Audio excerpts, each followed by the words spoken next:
સુરત વાડીફળિયા સાર્વજનિક લાલ પરિવાર નેજા સંઘ દ્વારા ભાદરવા નવરાત્રિની પૂર્ણાહુતિ નિમિત્તે રામાપીરની નેજા યાત્રાનું અનોખું આયોજન કરવામાં આવ્યું, જેમાં મોટી સંખ્યામાં ધર્મપ્રેમી લોકો જોડાયા.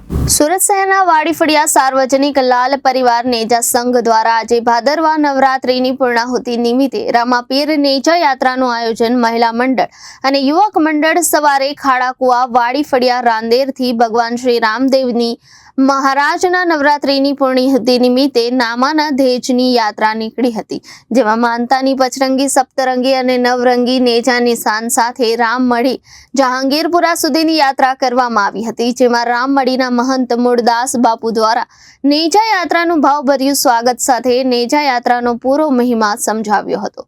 આજે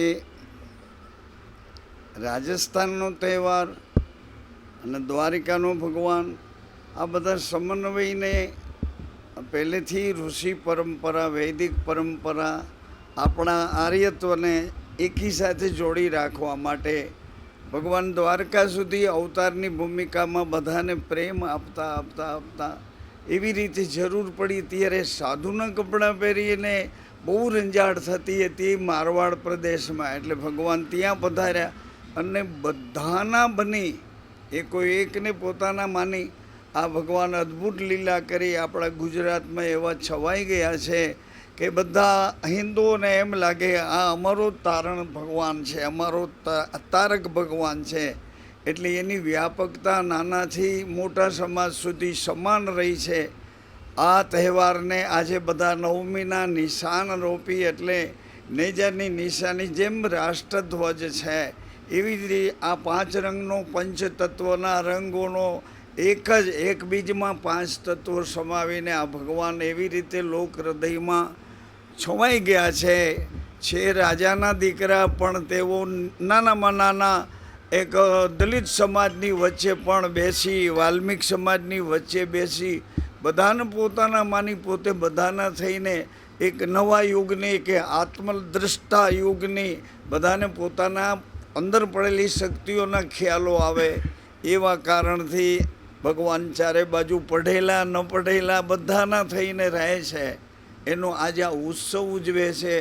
આ નવમીના નેજા રોપશે અને પછી માન્યતા પ્રમાણે તેઓ જીવતા જીવતા સમાધિમાં બેસી અને જ્યોતમાં પ્રગટ થયા અને જ્યોતના પ્રકાશથી બધાને સત્યની જ્યોત, પ્રેમની જ્યોત, વચનની જ્યોત, જ્ઞાનની જ્યોત, આત્માની જ્યોત આવી રીતે બધાને પ્રકાશ આપતા આપતા ભણેલા નથી પણ તોય કોઠા સૂઝથી બધા એના વિચારોને પકડી વ્યસનીઓ બિચારા વ્યસનો છોડવા માટે એનો આશ્રય લઈ કુસંગીઓ, એકબીજા વાદ વિવાદથી જીવનારા બધા આના રસ્તા પર આવ્યા. પછી આપોઆપ આત્મખોજ કરીને ખરેખર જીવન બનાવી શક્યા છે. ભવિષ્યના એના વારસદારો આપણને ક્યાંય નડે એને બદલે આપણને ઉપયોગી થાય આવી એક સરસ દ્રષ્ટિથી ભગવાને પોતાની આ લીલા કરી છે.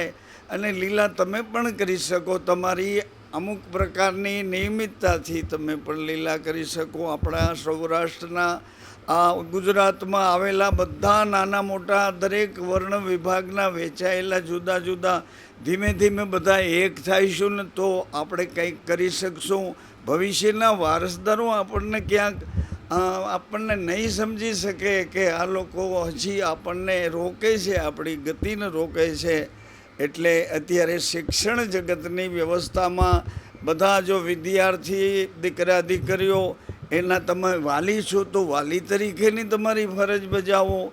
આમ કહીને આપણે બધા આમ કરીને આપણે બધા બને ત્યાં સુધી હિન્દુત્વને સાચવીએ, આર્યતાને સાચવીએ, આપણી અસલિયતને સાચવીએ, આપણી માનવતાને સાચવીએ.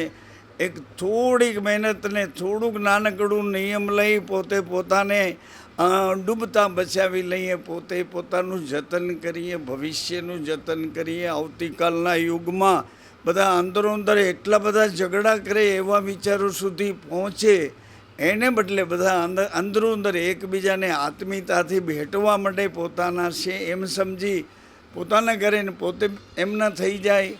આવી નવા ભારતની આ એક પચરંગી નેજાની નિશાનીઓ આજે નવમીના રોપાશે. કાલે એમના કુંભ સ્થાપનની એમની સ્થાપના કરશે, પછી એના પગલે પગલે ચાલવા માટે પ્રયાસ કરશે. આવી આ ધર્મની નહીં, આ સામાજિક વ્યવસ્થા છે. જેમ ગણપતિ ઉત્સવ છે, ગણપતિ મહારાજ એટલા વિશાળ વિચારવાળા, આપણને એટલા વિચારો આપે. એને મા બાપ બહુ ગમે છે. અત્યારના છોકરાઓને મા બાપની સૂઝ નથી પડતી. અમારું એક અભિયાન રામમટી સંસ્થા તરફથી લાલબાપુની પ્રેરણાથી ચાલે છે. એ 1.25 લાખ વીર માતાઓ, વિધવા માતાઓ, ગંગા સ્વરૂપ માતાઓની અમે પૂજા કરીએ છીએ. એને ફૂલડીશ પ્રસાદ આપીએ છીએ, એને ભેટ આપીએ છીએ. અત્યાર સુધીમાં 1 મહિનામાં અમને 11,000 વિધવા માતાઓની પૂજા થઈ. હજી 1,15,000 વિધવા માતાઓની પૂજા બાકી છે. સળંગ સૂત્રાધાર, આની પહેલાં અમે કુંવારિકાઓ 1.25 લાખ એની પૂજા કરી. આ બધામાં સફળતા અને લોકો તરફથી અમને સહાનુભૂતિ મળે છે કે આવું કાર્ય કરવામાં અમે બધા તમારી સાથે છે. કોઈ અમને પૂછે કે આ દીકરીઓના પગ ધોવાથી શું ફાયદો થવાનો, અમે એને કહીએ કે અમારી સંસ્થા એવી નિષ્ઠાવાન છે, અમારા ગુરુએ અમને બધાને એવું ભણાવ્યું છે. એટલે અમે સાવધાન થઈને બને ત્યાં સુધી એકબીજા સાથે વાદવિવાદ નથી કરતા. આ દીકરીઓની પૂજા કરશું એટલે એ દીકરીઓના પગ આડાવડા નહીં હાલે. એક રસ્તે અને નીતિના રસ્તે આ દીકરીઓના મા બાપના નામ ઉજ્જવળ કરશે. આ વિધવા માતાઓની પૂજા કરીએ છીએ તો એના દીકરાઓ શરમાય છે સાહેબ. એને એમ લાગે છે કે અમારી માને અમે પગે નથી લાગી શક્યા અને રામમટીનો સાધુ આવીને અમારી આ માના પગ ધોઈને પૂજા કરે છે. એટલે આવા આશ્ચર્ય સાથે પણ એ લોકો પોતાને અંદરથી બેકિંગ ધક્કો મારીને પોતાને સમજે, પોતાના ધર્મને, પોતાની ફરજને સમજે. આવી વર્તમાન સરકારશ્રીની જે યોજનાઓ હોય, અમે અમારા ગુરુએ અમને ભણાવ્યું છે એ ચરિતાર્થ કરવા માટે, અમારા જીવનની સહજતાથી જીવાય અને જીવનની ગુરુજીને પ્રસન્નતા મળે, આ હેતુથી તમે બધા અમારા સાથમાં છો એમ માની અમને પણ તમારી ખૂબ જરૂર પડે. ક્યારેક નાનકડી વાતને તમે સાચા અર્થમાં લોકો સુધી પહોંચાડી શકો. અમે તમારો પણ ખૂબ ખૂબ ધન્યવાદ કરીએ છીએ. આવડી મોટી સરકારની વ્યવસ્થા સાથે જોડાઈને અમે આવું કરી શકીએ છીએ, એમાં અમારા ગુરુની કૃપા માનીએ છીએ. Reporter Arvind Rathod, Janadesh news, Surat.